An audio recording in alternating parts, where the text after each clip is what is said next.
Lorsque vous vous promenez dans le quartier financier de Londres aujourd'hui, vous rencontrez une forteresse. Cette structure massive aux murs sans fenêtres occupe un îlot entier.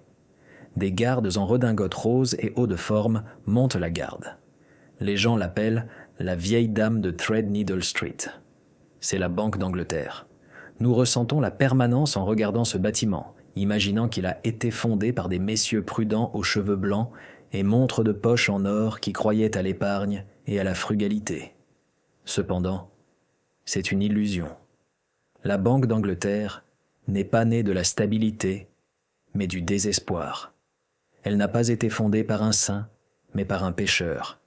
Et elle n'a pas été créée pour économiser l'argent, mais pour l'imprimer à partir de rien. L'histoire de la naissance de la Banque centrale ne concerne pas l'économie. Elle concerne la guerre et la révolution. En son centre se trouve William Paterson, un homme qui était en partie visionnaire, en partie escroc et en partie pirate. Pour comprendre comment notre monde moderne de la dette a commencé, nous devons retourner en 1694. Londres était alors une ville de boue, de fumée et de bruit, se remettant du grand incendie et de la grande peste. Surtout, c'était une ville qui était fauchée. Le roi désespéré. Le roi d'Angleterre était Guillaume III, un Hollandais qui avait pris le trône lors de la Glorieuse Révolution. C'était un homme froid et sérieux, avec une obsession, détruire le roi Louis XIV de France. Louis était le roi Soleil, le monarque le plus puissant d'Europe vivant dans la splendeur de Versailles, commandant la plus grande armée et marine. Guillaume entraîna l'Angleterre dans la guerre de 9 ans, un conflit massif s'étendant sur le continent, avec des batailles en Flandre, en Irlande et en haute mer. Mais la guerre coûte cher. La guerre du XVIIe siècle devenait industrielle, nécessitant des milliers de canons, des tonnes de poudre à canon, des flottes de vaisseaux de ligne et une armée de 50 000 hommes nécessitant nourriture, vêtements et paiements quotidiens. L'Angleterre manquait d'argent. Le trésor était vide. Le système fiscal était médiéval. Le roi essaya de taxer les fenêtres, le sel et la terre, mais ce n'était jamais suffisant. Les soldats n'étaient pas payés, les fournisseurs refusaient d'envoyer de la nourriture et les navires pourrissaient dans le port. En 1690, la marine française écrasa les flottes anglaises et néerlandaises à Beachy Head. La panique balaya Londres. Le roi Guillaume avait besoin d'or immédiatement. Il s'adressa aux orfèvres de la cité, les hommes riches du royaume. Mais les orfèvres étaient fatigués des rois. Le roi Charles II avait fait défaut sur ses dettes en 1672, ruinant de nombreuses familles bancaires. Quand Guillaume vint demander de l'argent, ils exigèrent des taux d'intérêt de 20 ou 30% et traitèrent le roi comme un mendiant. Le gouvernement essaya d'émettre des dettes en utilisant des bâtons de comptage en bois, mais on ne peut pas mener une guerre moderne avec des bâtons de bois. Ils avaient besoin d'un miracle. La solution du pirate. C'est alors que William Paterson entra dans la pièce. Né en Écosse en 1658 de milieu modeste, c'était un homme d'immense ambition et d'énergie incessante. Jeune homme, il quitta l'Écosse pour l'Amérique et passa des années dans les Caraïbes. Il prétendait être marchand et prédicateur, mais les rumeurs à Londres disaient qu'il était un flibustier, un pirate.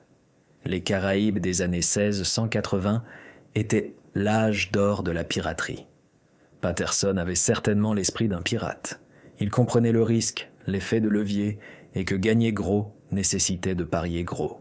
Quand il revint à Londres fortuné, portant de beaux vêtements et parlant rapidement avec d'innombrables idées, c'était un promoteur qui pouvait vendre de la glace aux Esquimaux. Il examina la situation du roi Guillaume et vit une opportunité.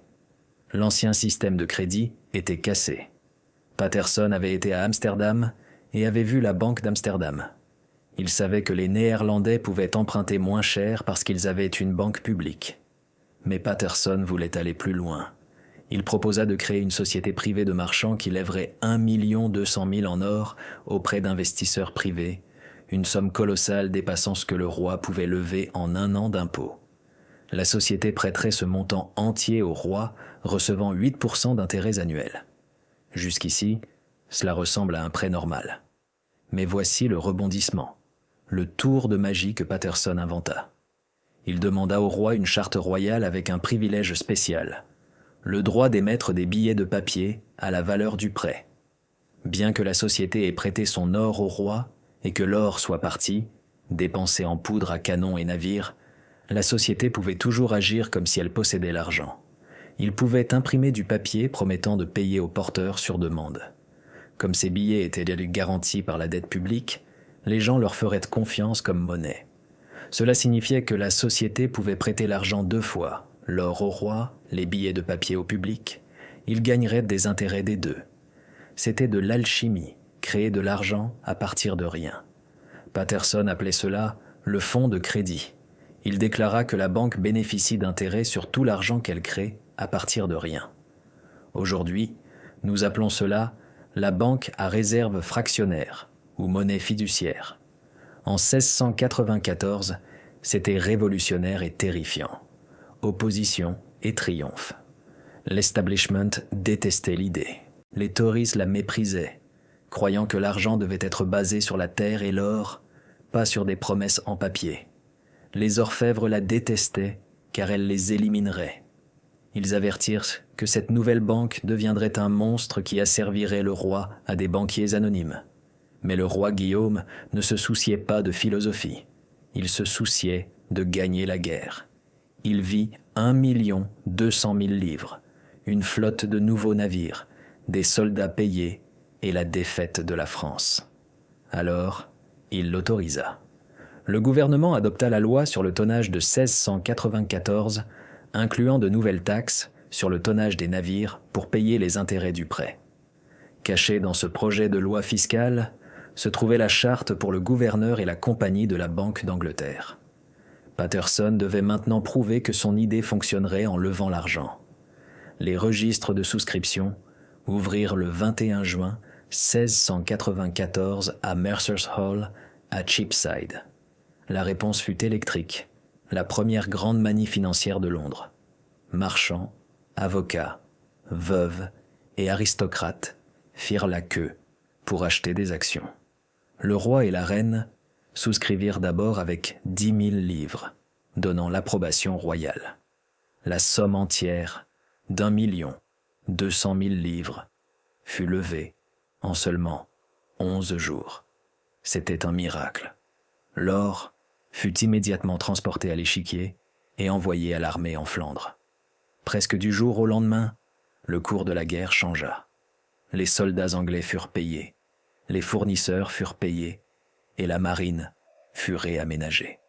Le roi Louis à Versailles fut choqué, incapable de comprendre d'où cette petite île obtenait tant d'argent. Il était le roi le plus riche d'Europe, mais son trésor se vidait pendant qu'il taxait ses paysans jusqu'à la famine. L'Angleterre avait découvert une méthode pour accéder au futur, combattant la guerre à crédit. La première crise. La nouvelle banque d'Angleterre s'installa à Grocers' Hall, embauchant 17 employés et un portier.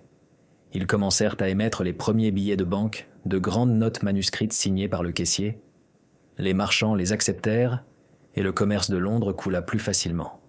Cependant, en 1696, la banque fit face à son premier combat pour la survie. Le problème était les pièces d'argent. Pendant des siècles, la monnaie anglaise avait eu des pennies et shillings en argent à bord lisse. Les voleurs coupaient de minuscules anneaux d'argent des bords, les limaient ronds, gardaient les rognures pour les lingots et dépensaient la pièce rognée à sa valeur nominale. En 1695, le shilling moyen avait perdu la moitié de son poids. Le gouvernement décida de rappeler les anciennes pièces et de frapper de nouvelles avec des bords striés qui ne pouvaient pas être rognés. C'était la grande refonte, une idée noble mais désastreusement exécutée. Le gouvernement démonétisa les anciennes pièces avant d'avoir frappé suffisamment de nouvelles. Soudain, il n'y avait plus d'argent à Londres. Les gens paniquèrent et se précipitèrent aux banques pour retirer les dépôts. Mais souvenez-vous du secret.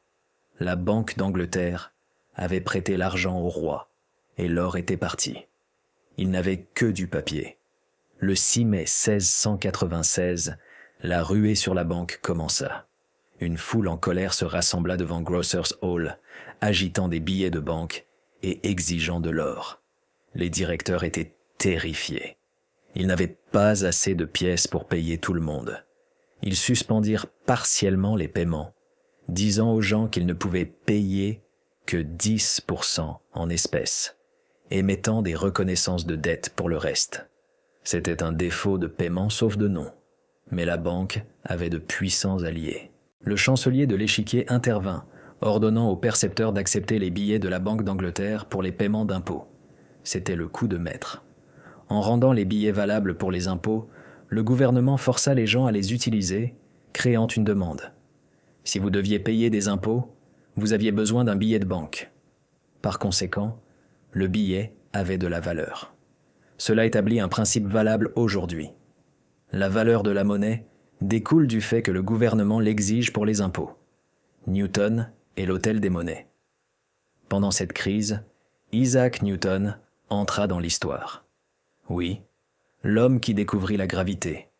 En 1696, Newton déménagea de Cambridge à Londres pour devenir gardien de la monnaie royale, supervisant la production de nouvelles pièces d'argent et résolvant la pénurie d'argent liquide.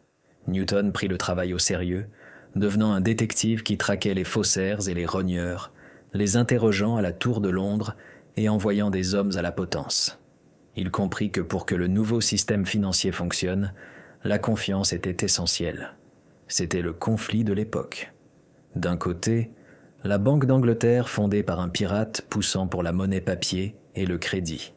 De l'autre, la monnaie royale, dirigée par un scientifique poussant pour l'or et des normes strictes.